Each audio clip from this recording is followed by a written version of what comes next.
છેલ્લા ઘણા વર્ષોથી ગુજરાત અને દેશના તમામ ભાગોમાં જે એક આશંકા ઉભી થઈ હતી કે ક્યાંક ને ક્યાંક આ ચૂંટણી પ્રક્રિયામાં ગોલમાલ થાય છે, ક્યાંક ખોટું થઈ રહ્યું છે, પણ જન નેતા રાહુલ ગાંધીજીએ જે રીતે કર્ણાટકનો દાખલો આપી, પુરાવા આપી ને ચૂંટણી પંચની આખી ચોરી અને ચૂંટણી પંચને હાથો બનાવી અને ભારતીય જનતા પાર્ટીના શાસકો જે ચોરી કરી રહ્યા છે વોટિંગ, એને ખુલ્લી પાડી છે, એને એક્સપોઝ કરી છે.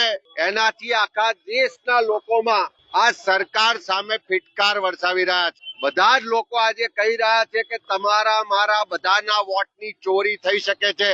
આજે પ્રદેશ કોંગ્રેસ સમિતિના સહયોગથી, આદેશથી આખા ગુજરાતમાં તમામ જગ્યાએ મશાલ રેલીના માધ્યમથી પ્રજાને જાગૃત કરવાનો પ્રયત્ન કરી રહ્યા છે.